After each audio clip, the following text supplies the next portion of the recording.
Hey, everybody, it's Ryan. Thanks for downloading today's show. And just a reminder, as always, Wake Up War Chant is brought to you by our friends at For the Table, Madison Social, Central and Township, in the heart of College Town.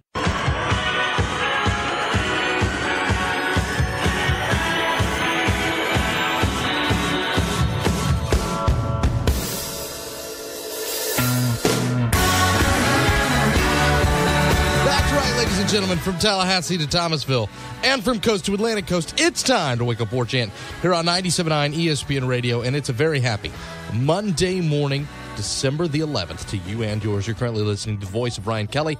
I'm the director of digital media at warchant.com. Drew Hickens on the other side of the glass, pushing the buttons, making things work as always. Good to have you, sir.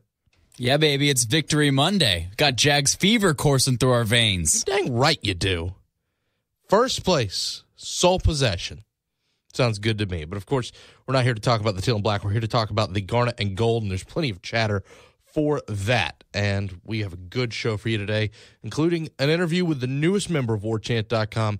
Maybe you've heard by now, Mr. Corey Clark, joining the warchant.com staff. We had an extended interview last night. You're going to hear a good bit from that today. But, of course, we got to talk first, and thank you so much for waking up with us here at 6 a.m. on 97.9 ESPN Radio or streaming on your mobile device, the TuneIn Radio app, our own WTSM app, on your desktop, ESPNTallahassee.com, or podcast, iTunes, Podcast Republic, WarChantRadio.com, YouTube. You probably have a place by now, and if you've rated and subscribed and given us a good review, we always do appreciate it. Of course, if you want to reach out to the show, radio@warchant.com. That's the email address to do so. @WakeUpWarChant is your Twitter account to do so. And the folks at For the Table help us get through this every day. They're the reason we can do this show. Madison Social, Central, Township, those are all right there in College Town. And the Soto Bacon Company, right there in the heart of Midtown. Willie Taggart, my friend, is hitting the recruiting trail, and he is hitting it hard.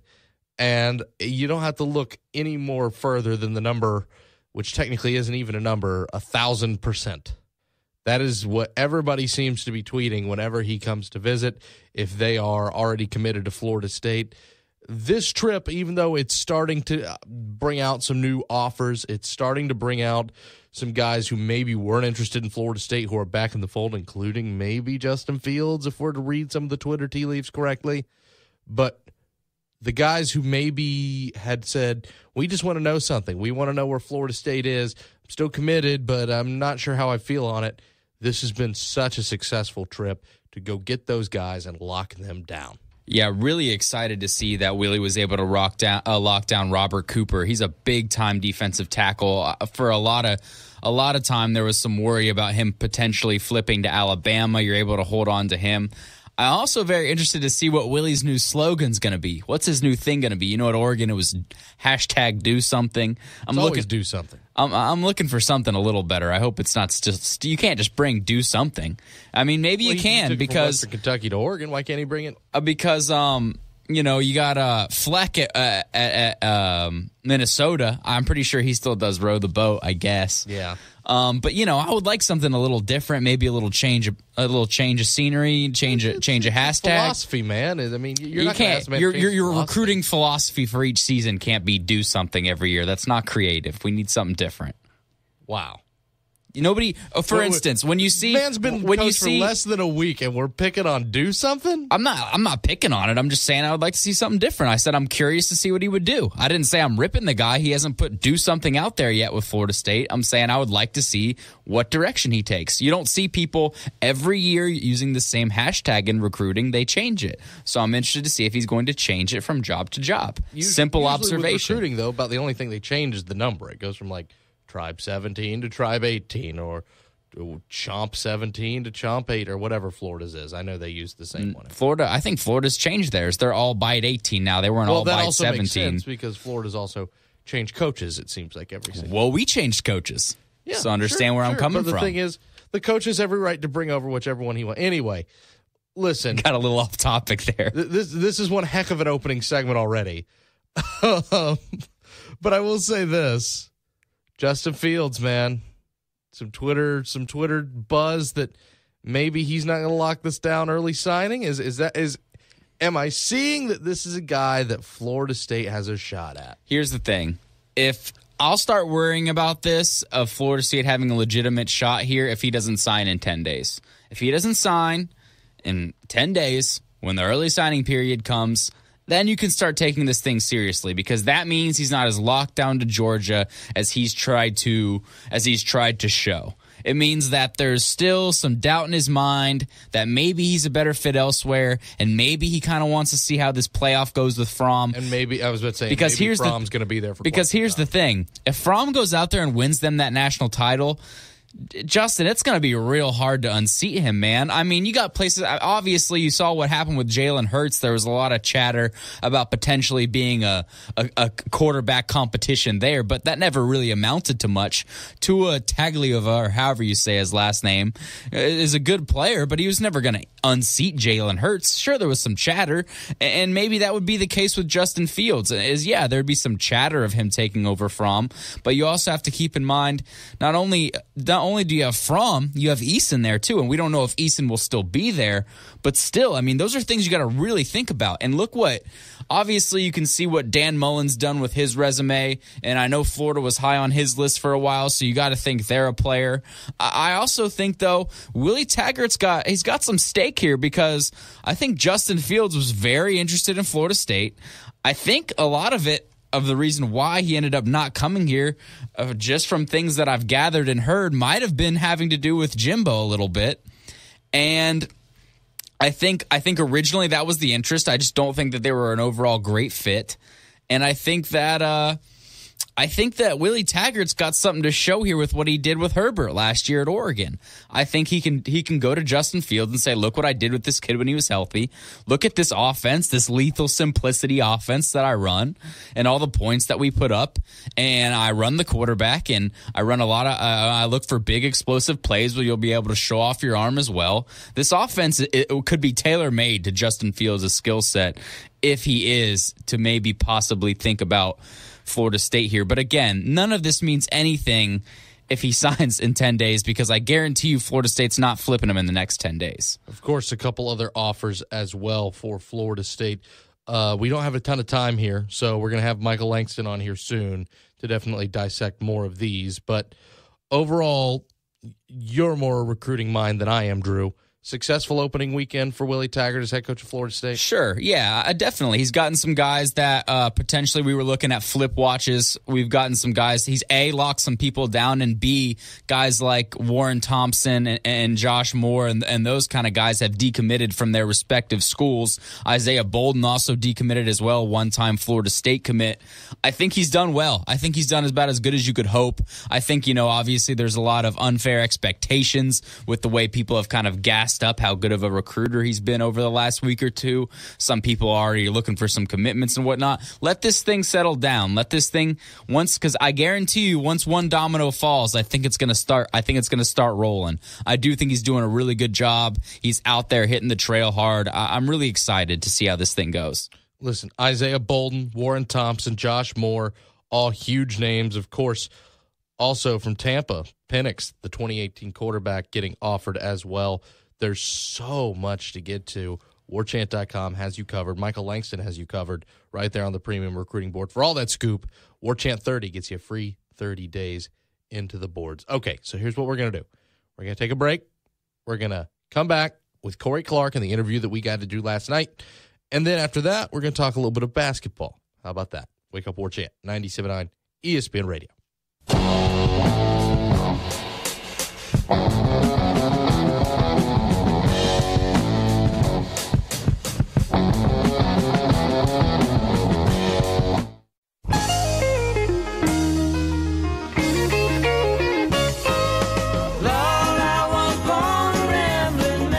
Okay, so outside of recruiting and a little bit of basketball, maybe not the biggest day for Florida State news on Wake Up War Chant 97.9 ESPN Radio, but there's plenty of news on the War Chant front, and that, of course, includes our new team member. We should welcome him in. You more than likely already know his name. You more than likely already know his voice. If you listen on 97.9 ESPN Radio, you certainly know his voice as one of the members of the Seminole Headlines. He's Mr. Corey Clark, and he's the newest member of WarChant.com, joining us over the phone line. Corey, good to have you on board, my friend. Thanks, Ryan. I appreciate that, buddy. I'm happy to be on board. Well, first of all, I will let you introduce yourself because I know for the most part everybody knows who you are. I'd imagine I'd probably put it about 80%. I'm not going to ask you to make yourself sound like I'm not going to ask you to do the Ron Burgundy. I'm kind of a big deal. Sure. But I am, as we all know. But plenty of Florida State fans know who you are. But for maybe a couple who are listening who don't, how about a little brief introduction? Sure. I'm bald.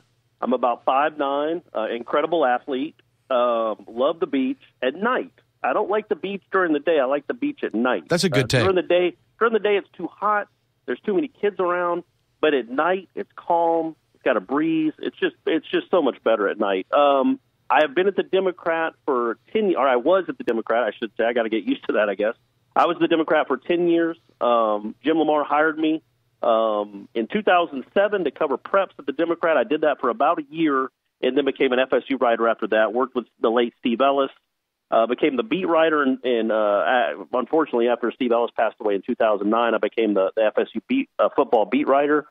Wrote for the Democrat all through the Jimbo years, the Jimbo era, including the national championship season, obviously.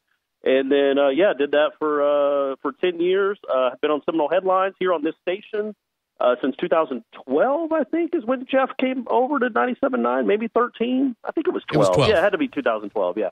So been doing that on this station for over 5 years. So there you go. I mean, 80%. Let's put it at about obviously 99.9%. But probably no. I'm just kidding. It's probably 90% or so, but that would know me. But if you don't, I hope you get to know me, and I hope I don't drive you crazy. Listen, 80% is just my conservative estimation. Of course, I understand. We got to be, we can't take crazy estimates. So, by the way, good take on the beach at night. I'm with that. I can roll with that. Just the idea of too many people there, especially here in Florida when it's the summer and it's a weekday and the kids are off school and everybody just wants to go to the beach. You go a little right after like the peak hours of sunset. Yeah, you're in for a good time. That's the perfect time to do it. If I ever bought a beach house, which I would never do because who has that kind of money? But if I did, I would only go there at night. All right. Yeah. There you go. Fair enough. All right, let's get into the nitty-gritty, Corey, because there is a lot to dissect over these last couple weeks. Of course, you mentioned it. You were here throughout the entire Jimbo Fisher era, and you mentioned it in a column that you wrote last week that this entire week has felt like a breath of fresh air. And we've talked about it on the air. I've talked about it with Drew and Gene, of course, and Ira all come on the show, and we've talked about it to an extent. But isn't it amazing just kind of the way just the air around a player availability or the air around a press conference? And that's just the stuff that we do. I mean, I think the fans that were at that game against Louisiana Monroe on Saturday could sense there's just a different air around Florida State, and quite honestly, it's a breath of fresh air. Well, yeah, 100%. And, some of that has to do with when you're 5-6, nobody's having a lot of fun. It's just, especially at a place like Florida State, which obviously hasn't happened. A season like this hadn't happened. Being 3-6, I mean, that's just unheard of at one time, and 35-3 losses. So I get why there was part of that was, just the breath of fresh air came because we felt suffocated these last 3 months. Nobody wanted to talk because it was such a bad season. Jimbo obviously didn't have any time for us. I shouldn't say that. He had time for us, but he didn't want to make time for us, and he was not having any kind of fun at any of those press conferences or, quite frankly, his coach's show there at the end. So, it was the breath of fresh air, but yes, it was. Just, that doesn't even talk about Willie Taggart, to be honest with you. That's just all about, at least in my opinion right now, for this question, has to do with him leaving. And that's not to say anything really negative about Jimbo Fisher, because look what he did at this program. He accomplished so much. He created one of the best college football teams I've ever seen, won a third national championship, won a Heisman. He accomplished great things at this university. But it had gotten stale, and it had gotten more than anything, and it just wasn't all that fun. It wasn't fun to watch. It wasn't fun to cover. It wasn't fun to deal with the players and the coaches because you didn't get to know any of them. So all of it led to just a kind of season where there was nothing fun or even almost redeeming about it. You didn't get to know the players. I told somebody 2 months ago that this team was just unlikable. It was an unlikable team, and he goes, "Well, why would you say that? Are they bad kids?" And I said, "No, We don't know any of them. So how can you like people that you don't know? Like, you don't get to know any of these players when the media policies are like this, and people don't, I guess, kind of maybe care about that from a media perspective. But when we write stories, like I'll be doing on warchant.com now, we write stories for the fans so they can get to know the players. And that just wasn't even in the cards really this year. And so I think that was part of the breath of fresh air. Is it just seemed like everybody had smiles on their faces, and it was fun. And I think you bring up an interesting point that, we haven't even brought up Willie Taggart yet. And, of course, that's a big part of this conversation. But, you mentioned it's not necessarily a knock on Jimbo Fisher. And there are obviously a lot of fans who feel frustrated about Jimbo Fisher, the way he left, the way he did his business, and, of course, that opening press conference at Texas A&M. But I think it's important to realize, and we said this on the show last week, that you can separate your feelings right now for Jimbo Fisher, if you're a fan, from your feelings for the Jimbo Fisher era as a whole. Well, yeah, 100%. How it ended, you can't ignore that, and you certainly can't ignore how he left. I mean, that's obviously going to leave a sour taste in everyone's mouth. But at the same time, as we get distance from it, you will, and I think people even still, they appreciated what he did, and I think if he'd have just handled it a little better, a lot better, over the last 2 weeks, I think people would have been like, you know what, Jimbo, go. I mean, $75 million, we get it. It's a different challenge. We get it. We appreciate everything you did. But I think it was because of the way it ended and how ugly it got that, that's going to be a sour taste that lasts a while. And I think it went from people are going to be rooting against him. Maybe not everybody, but people might be rooting against him at Texas A&M. Florida State fans that have obviously been rooting for him for 10 or 11 years now, all of a sudden he became, I think villain is too strong a word because he did accomplish great things, but he's not beloved anymore. I don't think it's quite what happened with Florida fans and Urban Meyer, but at the same time, there's no love lost right now between the fan base and Jimbo Fisher because of how that went down. And frankly, as I wrote about, how it felt like I think fans kind of felt like they got kicked around a little bit those last 2 weeks about what Florida State isn't, what Florida State doesn't have, what Florida State needs that all these other schools have, instead of maybe feeling appreciated about all the things that Florida State does have that a Texas A&M doesn't have. So you separate the ending from what he did because what he accomplished was great, but the end was really ugly. And that doesn't even really take into account the 5-6 record he left with. And you raise a good point. I'm not sure if it's completely to the level of Urban Meyer, especially because Urban Meyer's classes, of course, did not succeed after him. And I think that's why it's going to take a little bit of time to write the book on Jimbo Fisher. It's going to take a little bit of separation, a little bit of hindsight to take a look at all that. But, of course, now Florida State has a guy in Willie Taggart. And listen, anytime a new head coach comes in and he says all the right things and says, I'm going to fix X, Y, and Z about what the other coach did. And that typically happens at an introduction like this, and especially in a program like Florida State, who hasn't had to have a new coach outside the program. And over 40 years, you knew there was going to be some endearment to it. But, Corey, his actions over the last 7 days, and, everybody you talked to who covered South Florida or maybe even Oregon, everybody said, he's got a very likable personality. He's very much a fireball of charisma. If you are, at least PR-wise, again, there hasn't even been a game played yet, but PR-wise, I think Willie Taggart has handled his first half a week as head coach of the Seminoles about as good as somebody could. Yeah, for sure. And I think, the press conference was just incredible. There were a lot of things that were incredible about it. The fact that he didn't have a speech written down, I think he just had a card with bullet points on it. That's what it looked like. And would just look at him occasionally and then speak from the heart. He was funny. He was engaging. He was a human. He had a big personality. You could tell that. And what I really liked that he did, honestly, the best step he made, I thought, in that whole press conference, other than talking about his son and telling him to go chase the dream. Now, what a great story that was. He could have made that up, and it was still a great story. I'm not saying he did. I know he didn't. But what a terrific story it was, his 16-year-old son coming and telling him to go chase his dream, and he would go with him. But the fact that he legitimately apologized to Oregon and talked about how he let those people down out there. And he said, I think they think I let them down, and I did let them down. And he did. I mean, it's not a great look, obviously, to go to a school for a year. You recruited a bunch of kids last year when you left for South Florida to come to Oregon to say, look, I'm going to be your coach, believe in my vision, we're going to do great things at Oregon, and then you bounce after a year. I mean, that's the ugliness of college football. It happens all the time.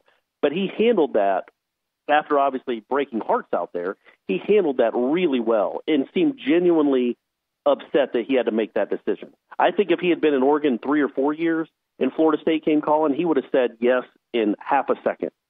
But I really think the fact that he had only been there a year and the kids that he had just brought in, I think that was a really hard decision for him to make. But yeah, I just think after what Florida State fans went through for the last 8 years, look, and again, taking nothing away from Jimbo, and I don't want to have to keep qualifying this, but Jimbo Fisher was a great coach at Florida State and did great things, but he wasn't real personable. He wasn't a guy that maybe you enjoyed watching talk and watching speak and got a lot out of him in those instances. And I think Willie Taggart really connected with the fan base in one press conference in a way that I don't remember Jimbo Fisher ever doing in 8 years. It was just, and I think, I know it's a cliche to say it's his dream job. I mean, they all say that. Yeah, heck, he might have said that in Eugene. But I really do think this is a place where he's always wanted to be, and it's a place that, you know, if he wins and wins a lot, it's a place he could be for a long, long time, because I really do think it's a really good fit. And I think Florida State fans were blown away, at least the ones I talked to were blown away by what they saw at his press conference. And, and you can see why he's such a great recruiter. Yeah, absolutely. Didn't mean to cut you off there, Corey, but with the genuineness that you talked about, the way that he went out and he just spoke, and he didn't have this long prepared diatribe written. He just had his points. He went to town, and you can tell the genuine appreciation and want to be at Florida State when you look at his other press conferences, when you look at Oregon, like the press conference he had a year ago. And that's not to say he didn't seem grateful at Oregon. That's not to say it didn't seem like he was happy to be there, but you could tell genuinely that this was his dream job. Like everything that he told you in that press conference, you felt it. It came across in that room. I think it came across over video and over live stream, and of course over the video that we had. You could tell that every bit of that was sincere, and that only adds to the honeymoon. But at the end of the day, the honeymoon can only last so long if you're not winning games. There's so much talk about the recruiting trail, and there should be, because of course he's got to salvage a class, and he's got to work pretty quickly to do it, especially with some kids thinking about this early signing period that's new this year, Corey. But what does it take for, in his first year at Florida State, throughout these next 365 days, to consider this first year of the Taggart era a success for the new head coach, Corey? Well, he's got to win. I mean, he's at Florida State. You know, going 6-6 again ain't going to cut it, even in your first year, because we all know what kind of talent will still be on this roster, and it's not a 6-6 roster. So he needs to win. Now, obviously, he doesn't need to win a national championship, but there needs to be signs of improvement. And also, you know, he talked about wanting to have an attacking defense, which Florida State fans would desperately want to see again. And they also want to see an offense that's fun, an offense that's big play. And look, Florida State makes big plays with Dalvin Cook. When they don't have a Dalvin Cook or a Cam Akers, they don't make a ton of big plays. It's a grinded out, or it has been, I should say, a grinded out, slow as molasses, use up 6 minutes of the play clock, snap it with 2 seconds on the play clock, you know, use 6 minutes of game clock every drive, every scoring drive. It's just hard to do. I looked it up. Oregon didn't even have a very good year offensively because their head coach was not their head coach, their quarterback was out for half the season. So they didn't have a very good year offensively. They still ran this year 130 more plays than Florida State did. They ran essentially the equivalent of 2 games worth of extra plays, because they snap it with 18 on the clock or 22 on the clock. They get more plays. They had 6 games rushing for over 300 yards. Florida State obviously didn't have that at all. So I think maybe Delaware State. So it's going to be a different offense. It's going to be a bigger play offense. It should be anyway. And I think that's what he's got to do. He's got to make it fun again. And I'm not talking about necessarily turnover chains, but make it fun to watch. Don't make it such a grind. And I know Jimbo was behind because of a freshman quarterback, which was his fault, that James Blackman was the only viable option after DeAndre went down. But it wasn't like Florida State was racing up and down the field since Jameis left anyway. So I just think that's that almost excites people as much, I think, Florida State fans. Just getting this, as Taggart's just press conference, is the notion of getting to see a different kind of offense. Because Jimbo's offense can work. We've seen it work. We saw the best offense of college football history at the time. But, you know, it got kind of stale, and it certainly got stale to watch. We could predict plays that were coming. I'm sure people in the stands could too. So I just think people are really excited for something new and an offense that can make big plays and, score a lot of points again. Corey, if I had $5 for every time I heard "Here comes the tunnel screen" in the press box, I could have probably retired by now. 3rd and 16, baby. You knew it was coming. You knew it was coming, and then it was going to be 4th and 18 and a punt. Well, Corey, I know we've had you on for a bit, but one more before I let you go. I want to shift gears really, really quickly. 7 unbeaten teams left in college basketball. Florida State's one of them. I don't think really anybody quite saw a 9-0 start, even with the schedule being what it was. So I want to ask you, your expectations now compared to where they were going into the season for this team, how much have they changed, if at all? Yeah, they have changed. I thought they would be right on the bubble. Let me put it this way. I thought the ceiling for this team would be the bubble. Maybe they get in, maybe they don't. Maybe they're an 11, or maybe they're an NIT. Maybe they're an 11 seed, maybe they're an NIT. That's where I thought the ceiling was. Now I think the ceiling, honestly, and I know we've got a long way to go, and I know the ACC is going to be a bear, but I think the ceiling is like maybe a 4 or a 5 seed. I mean, Phil Kofer has turned into a different guy. I know he didn't play well, against Tulane, and neither did C.J. Walker for that matter, but they still won by 18 points on a neutral site game. I mean, they played defense really well, and I wasn't expecting that for them to be this good defensively. The freshman is a force defensively when he's on the court, and I just think they have a lot of weapons. They shoot the ball really well. They can shoot free throws pretty well, not great, but they're just a better shooting team. And weirdly, I think even losing XRM, who was all ACC caliber defender, and Jonathan Isaac, who did incredible things defensively, even losing those two guys, I think they might be better defensively, or at least they've started out better. I thought when you lose a Bacon and an Isaac and an XRM, you think, okay, well, you're going to take a huge step back. And instead, they're 9-0, and they're going to be ranked. Now, again, they haven't played the best schedule in the world, and that's being polite. But it's also not like they're squeaking by these teams either. I mean, they're dominating every one they play, save for Rutgers. And I've just been really impressed with what they've done. They're deep, and they really seem to play for each other. They don't have anybody that wants to get theirs all the time. They're just looking out there to score and score quick. Talk about a team that's fun to watch. They're really fun to watch. And if they keep playing defense like this, they're going to be a tough task for anybody in the ACC to beat. You mentioned it. If you're a player, you can't control who you play, only how you play against them. And they've really – every time they've played an inferior opponent outside of, like you said, that Rutgers team and what was a strange game to begin with, have really laid the wood to everybody. And that's all you can ask of a team now that they're 9-0. Corey, it's so good to have you on the show. It's so good to have you on board. We will most certainly talk soon, my friend. Ryan, I appreciate it, buddy. Thanks so much, man. All right, ladies and gents, we're going to come back, chat a little bit more right on the other end. It's Wake Up War Chant, 97.9 ESPN Radio, brought to you by your friends at For the Table.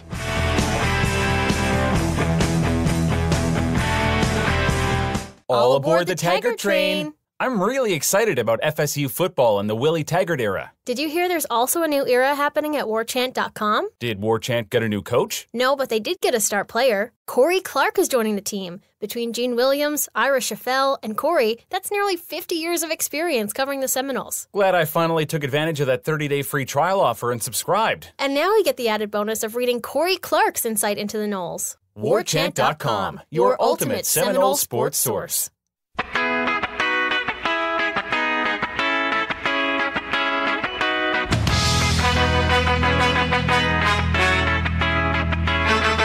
again to have Corey Clark with us. He's now a member of warchant.com. I hope to take him by Madison Social or somewhere else in the For the Table family for happy hour sometime.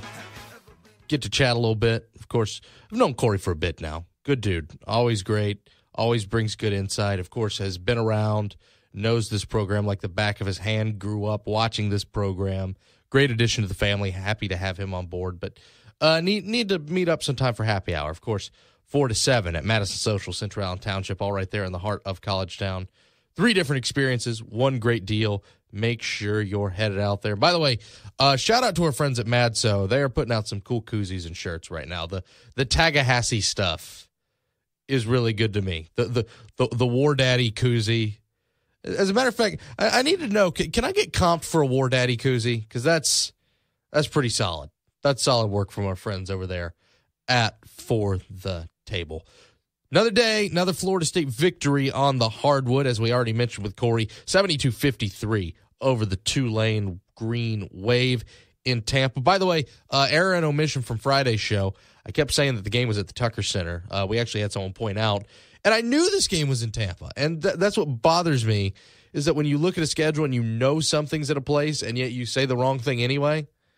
I knew, I'd seen it several times, that this was going to be at Amalie Arena. And by the way, I think it's great that this game was at Amalie Arena.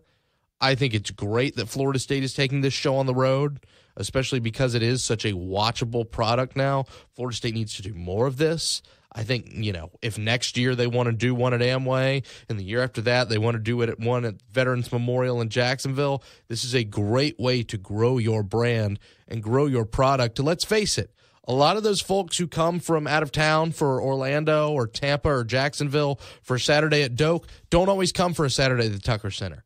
Show them what they're missing out on. Come to them. If you want to win them over, you have to get that experience going.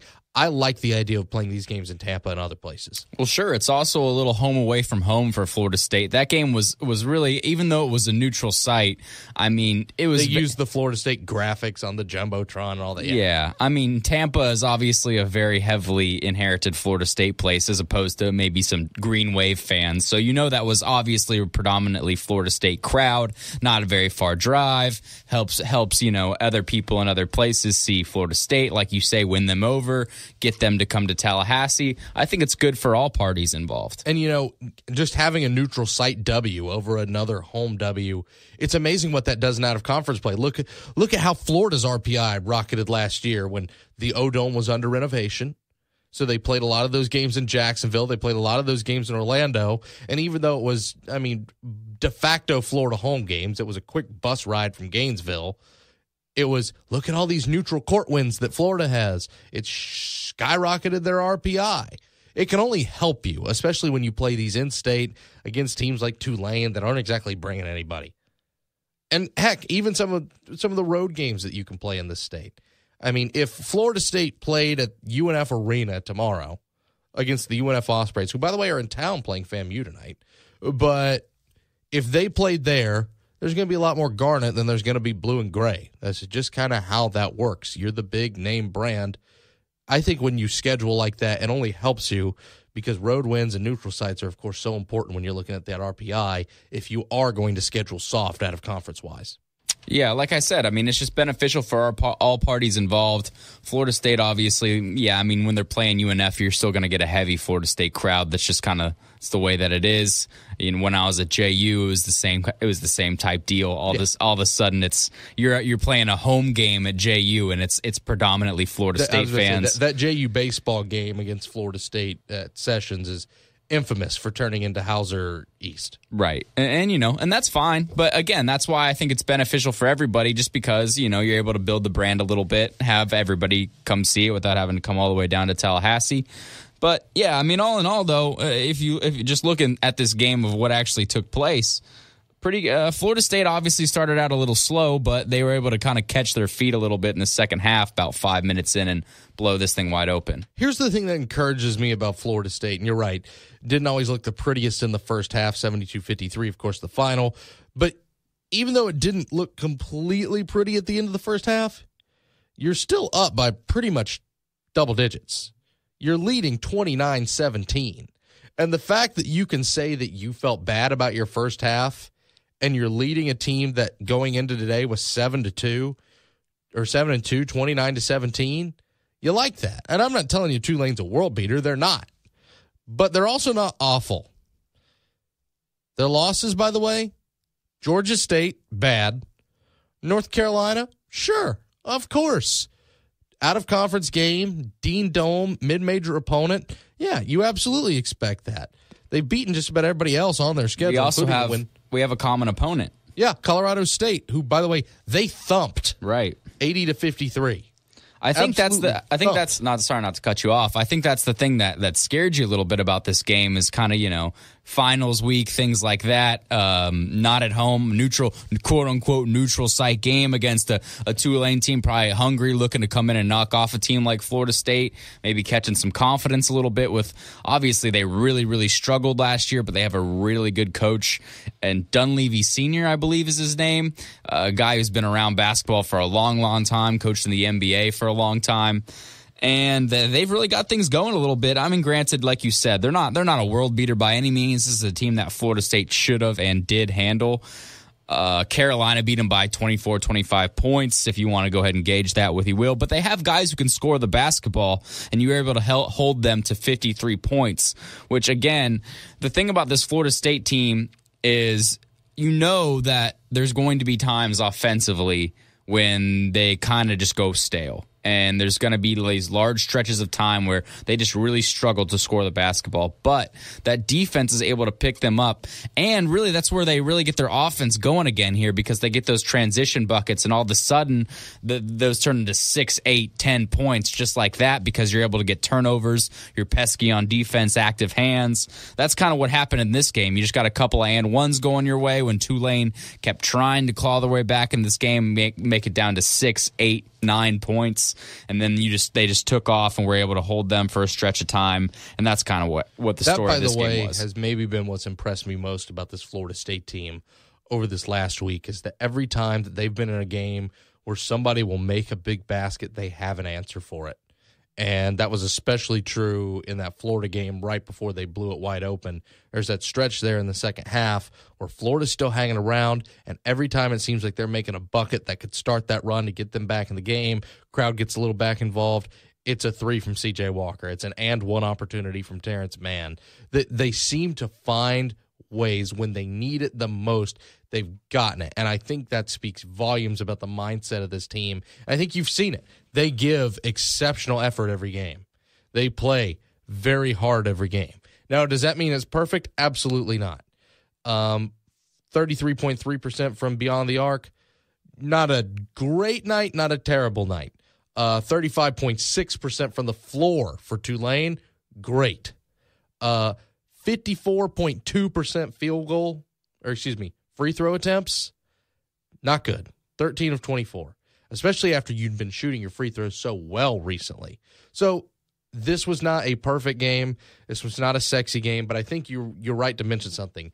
Even though we just talked about how great it is to play these games and how good it is for everybody in the state and growing the brand, this is a trip out of town, even if it is a home game, right before finals, maybe one of those look-ahead type games, and you went out, you took care of business, and while it wasn't always pretty, a 19-point win is a 19-point win, and you're doing what good teams should do to inferior competition, and that's even when you're not looking great, blow them out. And here's the interesting part about this team that I think a lot of people thought, including myself, coming into this year was going to be something that held them back. Is there's no real go-to guy here when they got to score points. And you talked about how Florida State always seems to have an answer for these runs. And the cool thing about this team is it's every week it's been somebody different. You mentioned C.J. Walker, for instance, against Rutgers. You had Terrence Mann against Florida. Tulane, how about Brian Angola Rodas, however you pronounce his last name. Brian Angola. 18 points. I think 5 threes. Every time Tulane tried to get this thing back into single digits, he'd come up and hit a 3 or 2. I mean, the guy was, and again, also, Forrest. Forrest had several offensive rebounds, several putbacks and ones. He really brought it against Tulane, and you haven't seen him do a whole ton offensively up to this point. So this team, what many thought their greatest downfall would be in not having a guy who would be the go-to, I think might even be beneficial to them, because it keeps everyone involved and it keeps that cohesion so good, instead of having to deal with guys like, again, obviously great players and Dwayne Bacon, XRM, Jonathan Isaac. I don't really want to include Jonathan Isaac in that, because he was so unselfish at times. It was frustrating. But guys like Dwayne Bacon who are able to take over games, but what happens when he's shut down and you've just become accustomed to, as a team, relying on him to get you past and get you through those humps and those places? This team just kind of picks themselves up from 1 through 8. They can all do it. They're all capable of it. And I think that's what's so cool about them is, again, the thing that you thought was going to be their greatest downfall, I think might be one of their best strengths. Not to look ahead to anything, but of course, Florida State has a big game coming up here against the Oklahoma State Cowboys on Saturday after finals week as a part of the Orange Bowl Kickoff Classic. And by the way, if they win that game, which statistically they should, when you look at all the numbers, when you look at the matchups, when you look that this is not the typical Oklahoma State team, they really seem like a team that you should be able to beat. You're not going to get beaten out of conference play. If you just get past the Pokes, you're going to be undefeated. Not to look ahead, but an undefeated team rolling into Cameron Indoor Stadium, I think, is more than anybody could have asked for before you started this season. Absolutely. I am really interested to see how this team, though, does respond to that challenge of Oklahoma State. They're a good team. They just gave Wichita State a run for their money. I know the final score didn't exactly show it, but they were really pushing them in that game. Wichita State is a really good basketball team. So I am interested to see how Florida State does against them. It's a big game for them. Another neutral sider that I think would be really good for their resume down the road. So hopefully they can pull that off and go ahead and, like you said, head into ACC play and get this thing rolling. Fun times at Florida State, especially on the hardwood. And it's going to be fun to start that ACC slate too, because if you want to test, you want to see how for real this team is, put them up against Duke, Carolina, and Miami, and you will find out really, really quick. We're putting a ball on this thing after this. It's Wake Up War Chant, 97.9 ESPN Radio.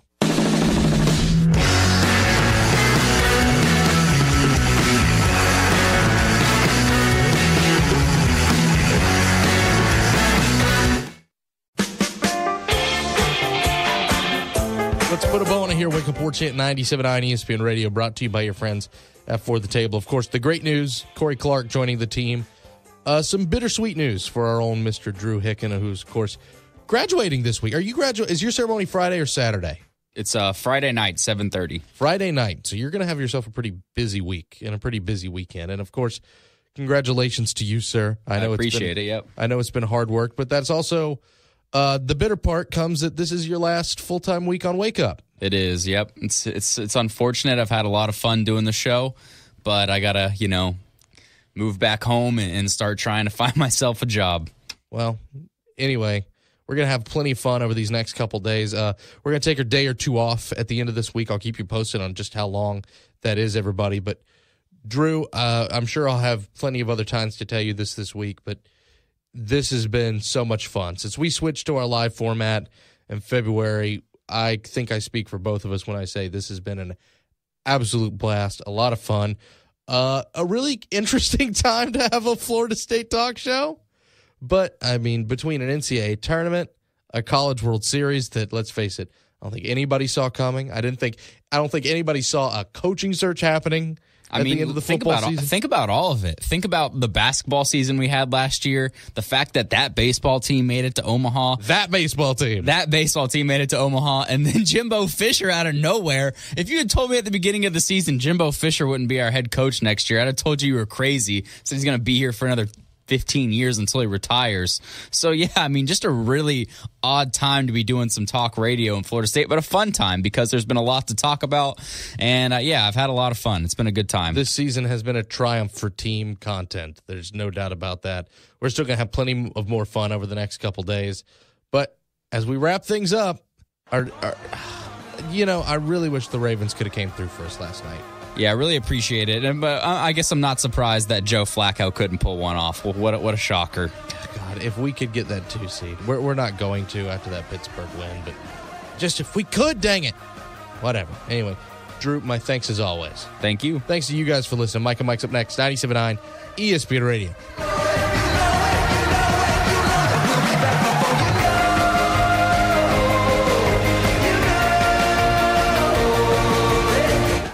WarChant.com is the ultimate inside source for FSU football and recruiting. And now you can get in on the action for free for an entire month. WarChant.com is offering a risk-free 30-day trial subscription. Get full access to the #1 website covering the Seminoles just by entering the promo code WarChant30. That's WarChant30. Sign up and get in on the world's most active FSU message boards. Receive breaking news, stories from our award-winning staff, plus get exclusive interviews and videos. Just enter the promo code WarChant30. WarChant.com, your ultimate Seminole sports source.